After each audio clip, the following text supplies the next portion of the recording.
bring me right to my fifth and most important choice that I made on my journey to finally understand what enduring success is and to create it. And that is to embrace my boundless capacity to give love and to receive love. And as you know, for me, the first time I fully made the choice to not withhold and to just show up and give it all is the day that I stepped in the stable with my daughter Lily to help take care of a pony.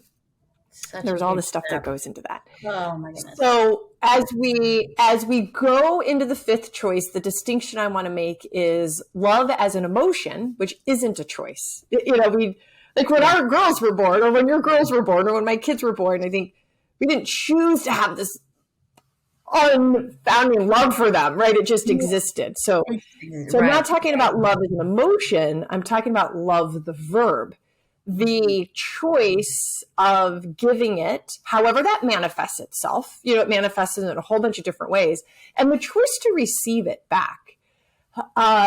So I want to explore this with you in a couple of ways. One would be when you think about when you have chosen to give all of your love, and how does that feel? Just how does it feel when you're doing it? Wow, that's a big one, because I don't think I knew how to do that. Maybe till recently. I mean, yeah, that's how far back do we go with that one? But my lack of trust for people, I think giving love was easier than receiving it.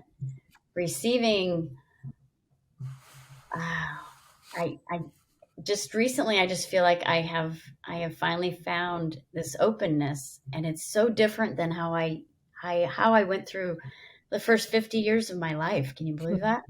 50 years. And I finally feel like there's a whole nother level I've never tapped into. It's the craziest thing.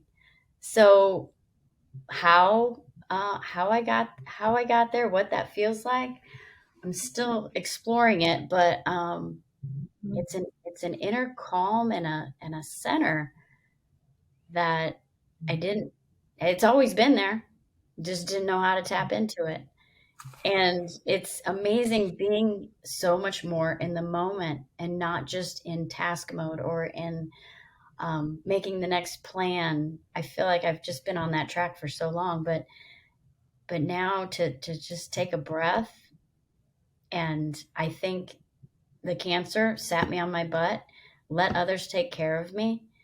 The outpouring that we had from my therapeutic community, especially, and neighbors and friends, I just sat back and went, wow, what have I been missing? Look at you people. Like, really look at them. They want to give. They want to give love to me. I need to open up and give back. And I know there's giving back. There's you take a meal to somebody, you do this, you do that, but there's this whole other level, this depth that you can go to, even in those little things where you can dig deeper into yourself. And it's amazing what you pull out for even just a short conversation. And the things that I was just like, all right, time to move on. Okay, move on. All right, next thing, the next thing, the next thing, the next thing. It's always the next thing. Yes. It's stopping, and in that moment, oh my gosh. And I swear it took me 50 years. Yes. And I think I don't know if it's it, but I found a much happier, calmer self that I'm enjoying so much more. And I don't know if I don't ever want to thank cancer, but sometimes we need to be set on our butt, I guess, and take a break and reevaluate. I don't know. Well, I don't know what to say about that. You had the space, and then you chose to use the space to reflect and be aware. And the words that you just used that hit me so hard is the love was there. It was just untapped. Yeah. And isn't that just it's how weird. I feel? You feel this opening. It's like you can physically feel it. It's such a cool thing. And I don't know how to show people. I don't know how to help them tap in. It's just, I don't know. You got to find it though. It's really cool. And I feel like, and you are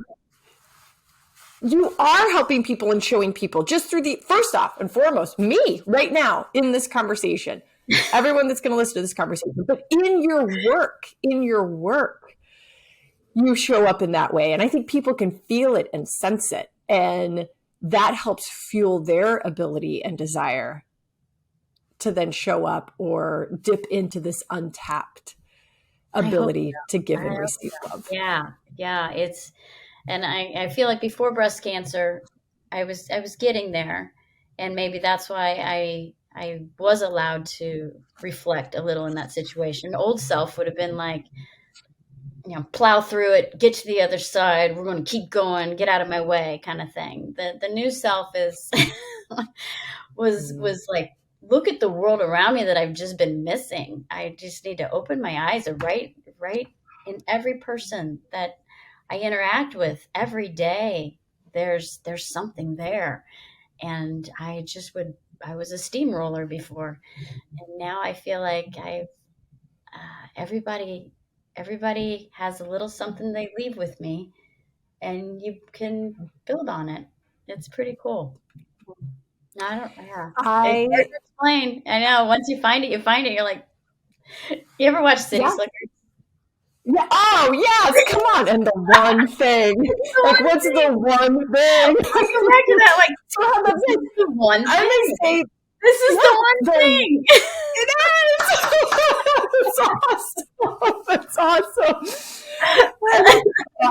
So I believe with my whole heart of hearts that we create enduring success and fuel the success of those around us when we choose to do exactly what you are saying right now. We choose to show up acknowledging this uncapped uncapped to give love and to receive love. And my call to action for everybody that's listening is to consider what would it mean? Like, imagine if you chose to show up just for, think about it as a day in every interaction with the spirit and the intent of giving all and receiving all. Just the impact that could make, right? On ourselves, on others, on those around us. Becky, the fact that you said yes to just spending this time with me in this way fills my heart fully.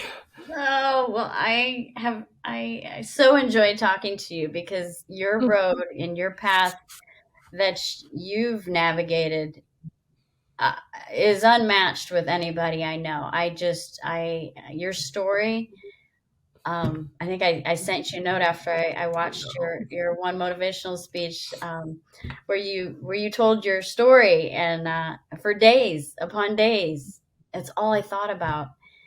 And I thought, how does someone decide to move on, stand up, get past that, and then get to the point where you found the one thing? Like, I know. How does a person do that? Like, you are, I don't even know. I don't have words for you just walk through it. Experienced. Mine's nothing. Mm-hmm. But it's all of our experiences. It is. Right. Every single one of us has an experience that we get to, and that's like the realization that we've just been talking about here, is we get to choose what to do. And that is, to me, that is what was mind-boggling, is uncovering throughout my journey to get to where I am today, that each step along the way was a choice. Right. And we can make it. Yes. Each of those. Everybody can commit to it. Everybody can make a first choice. Everybody and anyone can commit to a two-way agreement. Mm-hmm. Everybody can build trust. Everybody can create community and belonging. And everyone can choose the one thing. The one thing. Right? I do. So, yes. And it takes dedication. It takes commitment to yourself. It takes reevaluation constantly. Mm. You can't get stuck in a groove because that system will break down. Yeah. And if you open, like, the amount of learning and at least on my farm, just opening my eyes, to nature, to taking a longer, slower walk around the pasture rather than a speed walk, to, just, the hawk, the mole, you're walking around going, so many things I just would have plowed past in my old self. But just taking a moment, and it doesn't take much time, but it is a commitment, and you have to breathe, and you have to just decompress a little bit. Not to say that there's never stress in my life. Holy cow, it rises all the time. And again, then you make a choice, and the choices become more clear and easier to make, I think, the more you practice making these choices. And you just have to keep it up. And it's hard sometimes, but then you take a nap and try again tomorrow. Thank you. That's where I'm ending. It was just beautiful. Thank you for joining me for our Choose and Become interview series. You could find this episode and others at trishkendall.com. Just go to trishkendall.com/choose-become-interview-series. Or if you have a question or just want to leave a comment, email me, trish@trishkendall.com.